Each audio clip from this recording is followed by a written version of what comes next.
a gente teve um processo eleitoral recentemente que ainda gera muitas discussões. Eu digo basicamente que a eleição de 2014 não terminou até hoje. Né? Então, as 3 últimas eleições que nós tivemos, elas foram bem polarizadas, bem traumáticas, dividiram famílias, houve grandes divisões, polarizações no nosso país.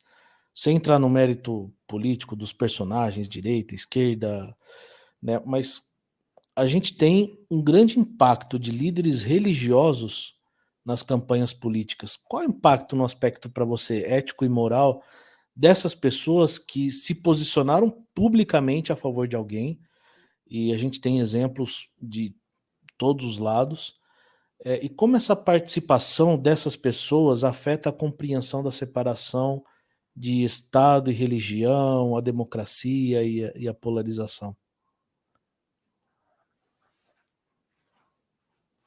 Cara, eu lamento todos esses posicionamentos públicos a favor de um determinado político.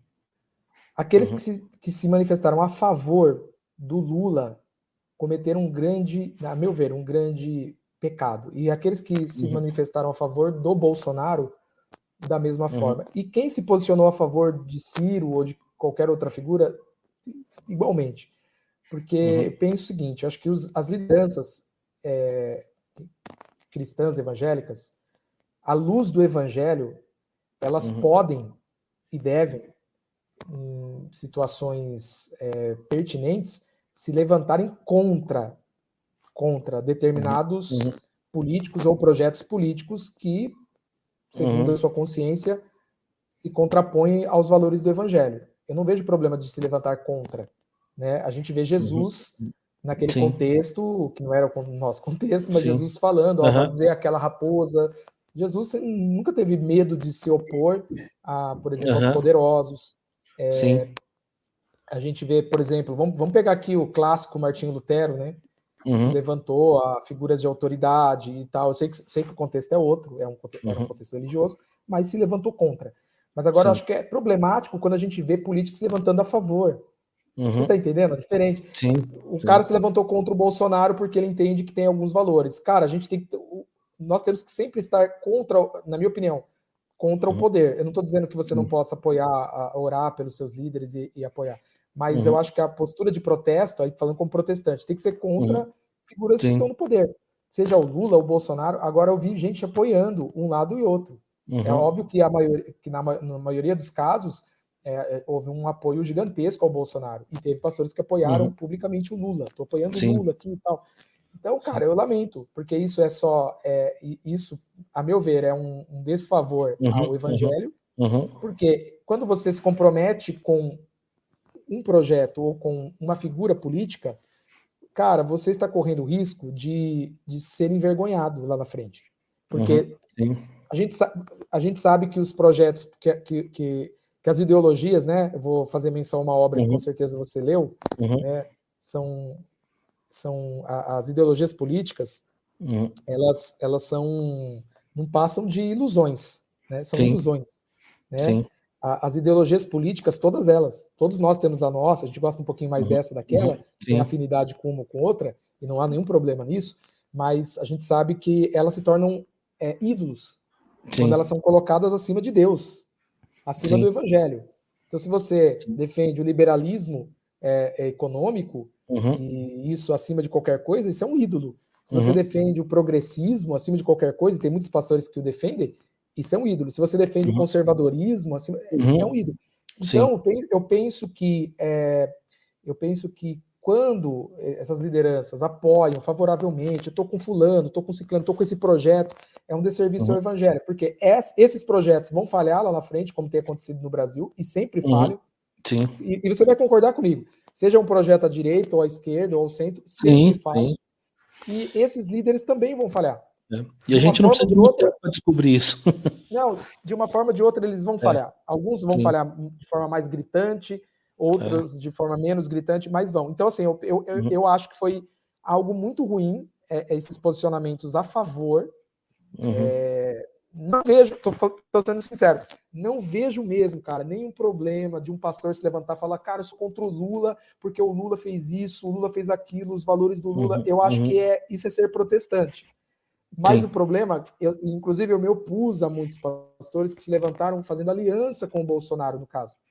E a crítica vai para aqueles que fizeram aliança com o Lula. Eu não vou citar nomes aqui, mas você sabe que teve pastores que fizeram alianças com o Lula, né? Teve os caras que foram lá abraçar o Lula, né? Inclusive eu dei uma nota junto com o jornalista, dei a nota, porque eu tô lá para divulgar, mas eu não assinei, eu não subscrevi, mas teve um grupo de pastores conhecidos que assinaram favoravelmente ao Lula. Então, para mim também foi um desfavor, porque quando você está apoiando um líder religioso, um líder político, um projeto, cara, você vai eles vão falhar e você vai ficar envergonhado. E isso é um desfavor para aqueles que não conhecem Jesus, inclusive. Então, eu acho que a nossa posição, minha opinião, tá? A nossa posição é sempre de protesto. Eu procuro ter essa posição como protestante. Protesto, cara. Eu protesto. Se eu ver que tem alguma coisa errada, eu vou protestar contra. Mas não vou nunca falar só a favor desse. Inclusive, nunca vocês viram e nunca vão ver eu defendendo esse aqui, abraçando esse aqui e batendo naquele. Porque não acho correto essa posição favorável a qualquer político, qualquer um. E é importante deixar claro, né? Há uma diferença entre você dar o seu voto e dizer, ó, vou votar nele por causa disso, disso, disso, e você fazer uma aliança com essa pessoa, né? O que a gente acabou vendo muito foram alianças feitas com essas pessoas que são pecadoras como nós, que vão errar como nós, mas quando a gente faz aliança, a gente vai perder algo que é muito importante para a igreja, que é a voz profética, né? E quando a igreja ela se alia com o Estado, a história mostra que o resultado nunca é muito bom. Nunca é bom. E eu acho que a igreja tem muita culpa nesse adensamento da polarização, cara. Porque quando você vê lá um cara como... Não tem problema dar nome aos bois, né? Só eu que tô dando, né? Eu não sei se você tem algum problema aí. Mas quando você vê lá um Tel Hayashi, cara, fazendo pronunciamento a favor do Bolsonaro, beleza, o direito dele. Mas criticando quem, por exemplo, não votava no Bolsonaro como não cristão, cara, aquilo é muito ofensivo. Sabe? É muito ofensivo. Então, isso é um desfavor. Isso gera polarização. Então, assim, acho que, graças a Deus, a gente passou pelo período eleitoral, ainda continua a polarização, a tendência é continuar, né? Isso é uma realidade não só no Brasil, no mundo todo, né? Nos Estados Unidos e tal.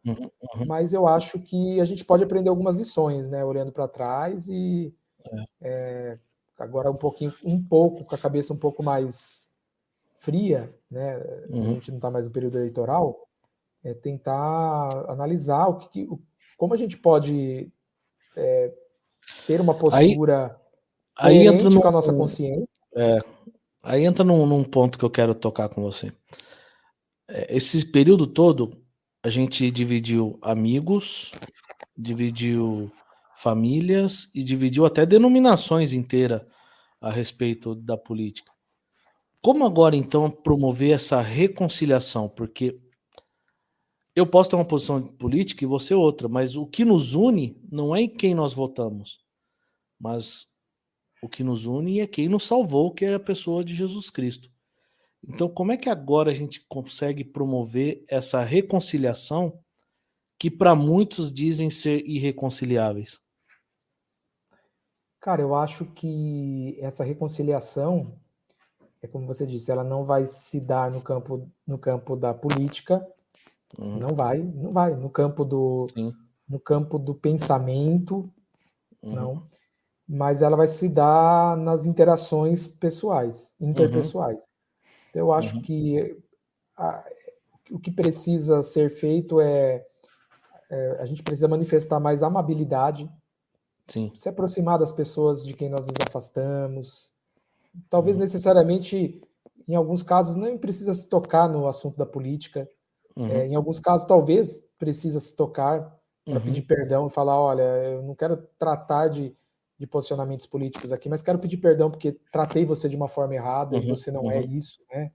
você pensa diferente de mim, eu discordo, mas eu amo você, talvez falei alguma coisa dura que te machucou. Então, eu acho que precisa haver muita humildade, muito arrependimento e amabilidade para a gente se aproximar. Se aproximar, cara, entender, como você disse, que as pessoas não são seus pontos de vista políticos, né? A gente é muito mais do que isso. Mas não dá para falar. Não, dá para falar de futebol, dá para falar sobre muitas outras coisas, dá para falar de série, dá para falar de muitas outras coisas que necessariamente não precisam desembocar em política eleitoral, né? Política partidária. Então, eu acho que é necessário que haja muita humildade, muito quebrantamento, amabilidade, para que a gente reconstrua as relações que foram rompidas, né?